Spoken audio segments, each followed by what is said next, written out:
What's up, everybody? Welcome back to the channel. And if my voice sounds a little bit screwed up, it's because that game yesterday was insane. I have lost my voice quite a bit because of the amount I was screaming. My reaction to the game is on the channel. You can even watch the last 14 minutes of the game, which was the last two drives in overtime. Insane stuff that happened yesterday. So happy we made out with that win, even though we were missing our top three wide receivers against one of the best defenses in the league. Absolutely insane performance by the Saints yesterday. But today, we have another piece of news. It has been a quite busy 2 days for me. I'm not going to lie, and I'm loving it. I love when I get to put out content like this because that means the Saints are doing something to try to better themselves for the course of the season. The New Orleans Saints have made a trade that a lot of people weren't expecting, and that is the addition of KWON Alexander. Let's go ahead and talk about it, get into some specifics, and really just look at what this does for our team and how KWON Alexander can impact us as a whole. The New Orleans Saints, like I said, have traded for KWON Alexander. They have given up a fifth-round pick and Kiko Alonso for the former Tampa Bay Buccaneers and San Francisco 49ers linebacker KWON Alexander, two opponents that are on our schedule for this season. This is a move that I feel like shocked everybody. Nobody really expected the Saints to make a move today. For some reason, they just never really do, especially someone who isn't a safety or some kind of defensive back. That's what a lot of people were asking and looking for here was a defensive back signing, and the New Orleans Saints went and traded for a linebacker, which I will explain the detrimentalness of here in a little bit at the end of this video. The Saints are clearly confident in who they have in the backfield, the defensive backfield, and I feel like their solid performance yesterday against the Chicago Bears is something that could have influenced the decision to not mess with things there, and I kind of support it. Last week was the first time in 486 years that I've seen Marcus Williams not blow a massive coverage for an enormous gain, and it's just hopefully that side of the Saints is over. We need to stop allowing big plays, but I feel like knowing how good this secondary has been in years past, that's going to go away and shouldn't be a fear out of anybody, honestly.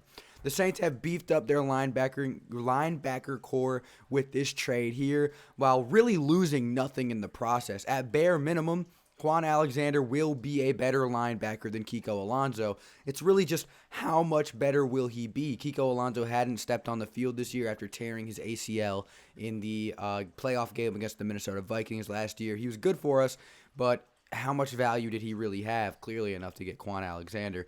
KWON Alexander played the first 4 games of the season coming off of an ACL injury of his own, but during the San Francisco 49ers Week 5 campaign, ended up suffering a high ankle sprain, which is the same injury that Michael Thomas has, and he's been sidelined with that since. He is healthy now, though, which is why he's been dealt. If you see any report about this, the reason he was dealt now instead of after the Super Bowl is because his value went up. He's completely healthy and ready to go.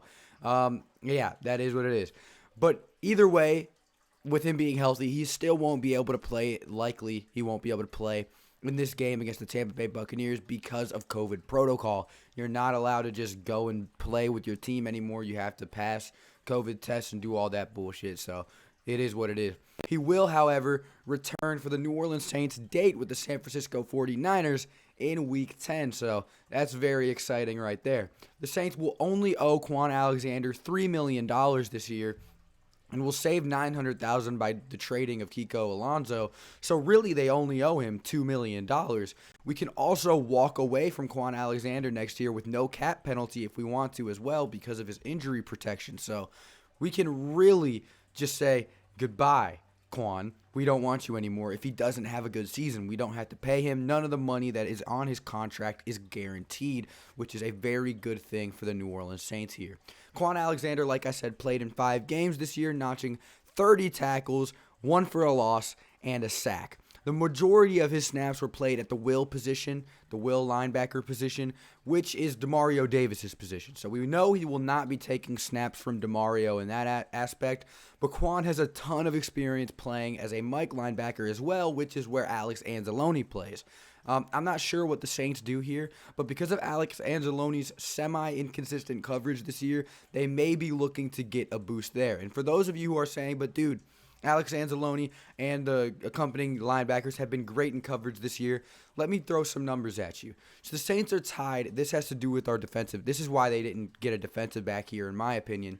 The Saints are tied for the least amount of 20-plus yard plays in the NFL. We haven't been allowing giant chunk plays in that aspect, but we have allowed 7 plays of 40-plus yards, which I'm telling you right now are not because we have bad defensive backs. They're just miscommunications. That's only 7 out of 240 defensive snaps, and while it's still bad, it's just miscommunication that can be fixed.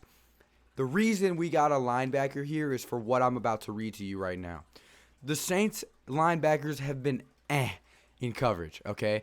Allowing a 124 quarterback rating on the left half of the field, a 107 quarterback rating in the middle of the field, and a 105 quarterback rating on the right half of the field.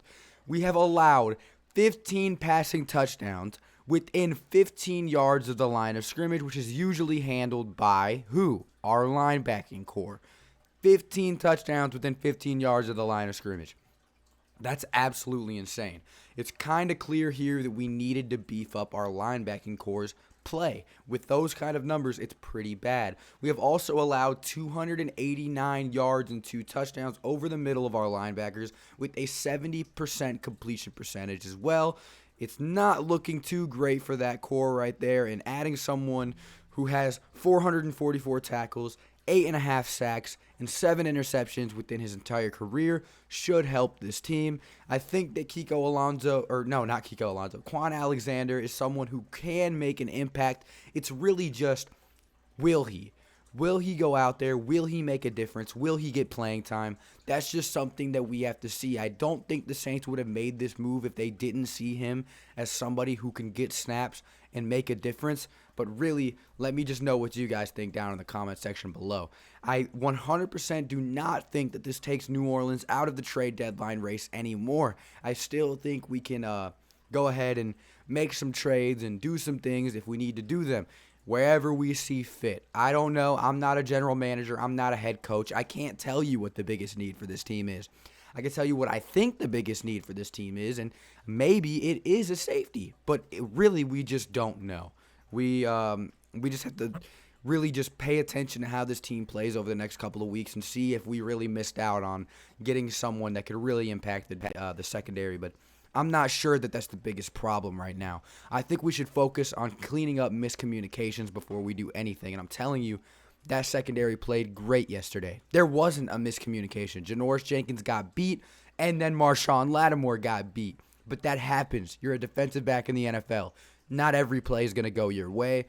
Marshawn ended up getting him back with an interception, almost had a second one. Janoris played great for that point on, so it is what it is. I think the secondary is fine, and I think KWON Alexander's a great addition to this team.